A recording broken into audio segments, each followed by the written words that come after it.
Momen ex-striker timnas Indonesia dicibir netizen. Ex-pelatih Malaysia bela Sintayong. Jebolan Bundesliga alarm untuk timnas Indonesia. Simak informasi selengkapnya hanya di Garuda Space Update.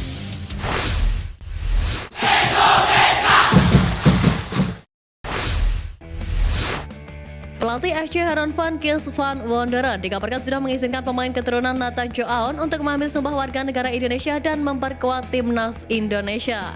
Kabar itu disampaikan pengamat sepak bola tanah air Roni Pangemanan. Wonderen menjelaskan belum tahu secara pasti kapan Nathan Joaon mengambil sumpah WNI. Satu hal yang pasti, pemain 22 tahun tersebut sudah mendapatkan lampu hijau dari sang pelatih. Nathan Joaon sedianya mengambil sumpah WNI pada Desember 2023 berbarengan dengan JIZ. Namun Nathan Joaon tak bisa menjalani prosesi tersebut karena aktivitas pada sang klub saat itu, Swansea City. Pada bursa transfer Januari, Nathan Joaon dipinjamkan Swansea City ke SC Heerenveen. Harapannya perpindahan ini tak hanya mempermudah proses naturalisasi Nathan Joaon, namun juga menambah menit bermain. Kehadiran Nathan Joaon sangat penting bagi timnas Indonesia, tidak hanya untuk tim senior tapi juga U23. Terlebih, skuad Garuda akan menghadapi dua agenda penting, yakni kualifikasi Piala Dunia 2026 dan juga Piala Asia U23 2024. Mantan pemain timnas Indonesia era 1970-an Anjas Asmara menilai ada baiknya PSSI memecat Sintayong dari kursi pelatih skuad Garuda. Penilaian itu muncul karena dalam pandangannya Sintayong gagal mendongkrak performa skuad Garuda. Dalam wawancaranya bersama pengamat sepak bola tanah air Tommy Welly, Anjas Asmara menegaskan belum cukup puas dengan kualitas Sintayong menangani timnas Indonesia. Ini semua salah STY. Anak-anak tidak diberikan kepintaran apa-apa, kecuali fisik saja diutamakan tapi skill atau otak sepak bolanya tidak dilatih.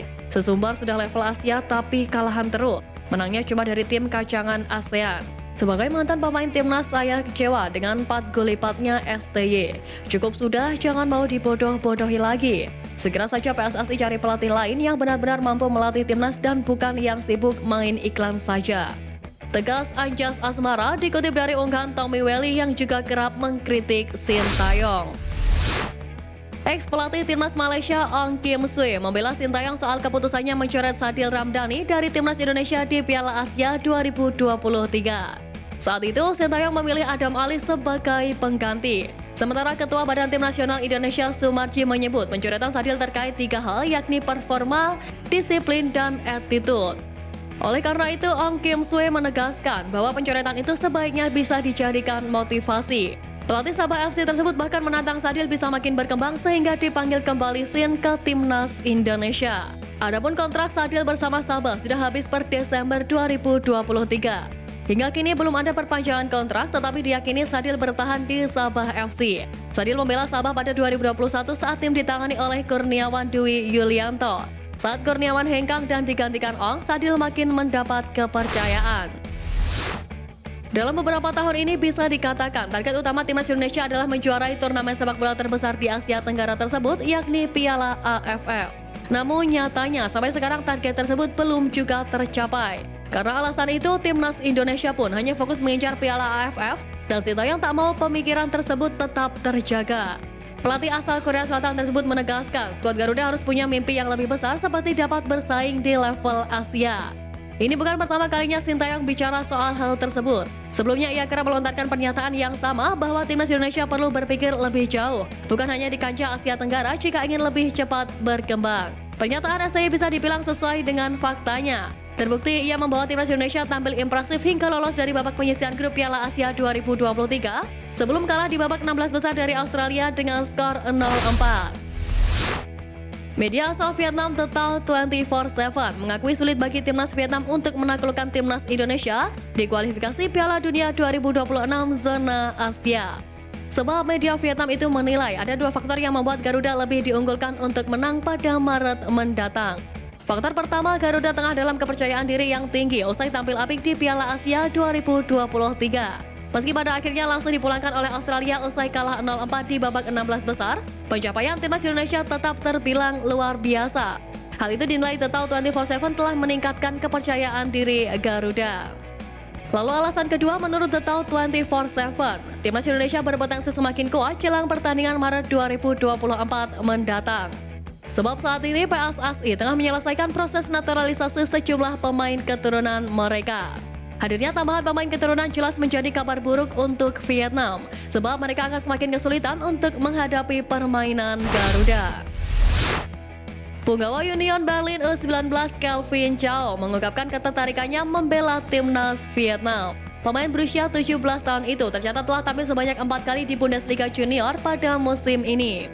Dilansir dari Transfer Market, Kevin sekarang berkewarganegaraan Jerman. Namun Kevin rupanya memiliki darah keturunan Vietnam dari sang ayah. Hal ini yang membuat terbukanya peluang bagi sang pemain untuk dinaturalisasi timnas Vietnam. Belum lama ini kabar naturalisasi Kelvin semakin berhembus kuat. Terlebih pemain berposisi sebagai winger itu disebut berminat untuk membela timnas Vietnam. Sementara itu, hal ini tentu menjadi ancaman bagi timnas Indonesia jika Vietnam memilih mengebut proses naturalisasi Kelvin. Pasalnya, Vietnam bakal menghadapi timnas Indonesia di berbagai event bergengsi ke depannya. Pelatih Indra Syafri telah memanggil 3 pemain muda jebolan Piala Suratin U17 untuk mengikuti pemusatan latihan timnas Indonesia U20. 3 pemain yang dipanggil tersebut adalah Muhammad Rizal dari Persikopa Pariaman, Christian Deo Putra Lambok dari Batavia FC, dan M. Mufdi Iskandar dari Persiku Kudus. Mereka berasal dari tim-tim yang berhasil meraih prestasi dalam Piala Suratin U17 dengan Batavia FC sebagai juara, Persikopa Pariaman sebagai runner-up, dan Persiku Kudus sebagai peringkat ketiga.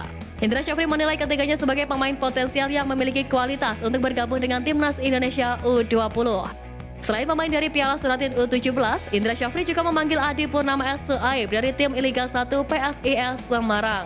Keputusan tersebut merupakan bagian dari upaya PSSI untuk meningkatkan jaringan scouting dan memantau perkembangan bakat-bakat muda di berbagai daerah. Juara AFC Asian Cup 2023, Timnas Esports Indonesia lanjutkan kesuksesan Timnas Indonesia di Piala Asia 2023. Prestasi tersebut tentu sangat membanggakan. Pasalnya AFC Asian Cup untuk pertama kalinya digelar pada edisi kali ini. Turnamen e-sport itu berlangsung di Virtual City Arena Doha, Qatar, di mana Timnas Indonesia sukses melangkah ke babak final usai menyingkirkan sejumlah tim papan atas. Hal itu tentu menciptakan sejarah tersendiri bagi dunia sepak bola Indonesia, khususnya e-sport. Capaian Rizky Faidan dan kawan-kawan seakan melanjutkan kesuksesan Timnas Indonesia di Piala Asia 2023. Bedanya, Scott Aslan Sintayong mampu mencetak sejarah dengan menapaki babak 16 besar. Patut dinanti apakah Timnas Indonesia akan melanjutkan kejutannya pada AFC Asian Cup edisi berikutnya. Semoga saja kesuksesan tersebut menular ke Timnas Indonesia. Mantan striker Timnas Indonesia Dedik Setiawan mendapat sorotan tajam dari netizen setelah membuang peluang emas ketika Arema FC melawan PSIS Semarang pada laga pekan ke-24 BRI Liga 1 2023-2024. Saat laga baru berjalan 8 menit, ada kesalahpahaman dari lini belakang PSIS Semarang yang langsung disambar oleh Dedik Setiawan untuk langsung berhadapan 1 lawan 1 melawan kiper PSIS Semarang, Adi Satrio. Namun arah tendangannya mudah dibaca oleh Adi Satrio sehingga peluang emas di depan mata sirna begitu saja. Tak pelak aksi Dedik Setiawan yang pernah menjadi andalan Sintayong di ajang Piala AFF itu ramai dicibir oleh netizen. Hal tersebut diketahui lewat kolom komentar unggahan akun Instagram Sport Indosiar. Dedik Setiawan memang sudah cukup lama tak dipanggil ke Timnas Indonesia setelah terakhir kali adalah pada laga uji coba melawan Timor Leste pada 1 Januari 2022 silam. Sejak saat itu namanya tak lagi dilirik oleh Sintayong. Pelatih asal Korea Selatan itu kini mempercayakan lini depan kepada striker keturunan Rafal Struijk dan beberapa nama seperti Ramadan Sananta hingga Dimas Derajat. Sekian news flash kali ini Sobat Garuda. Mari terus dukung perjuangan Timnas Indonesia.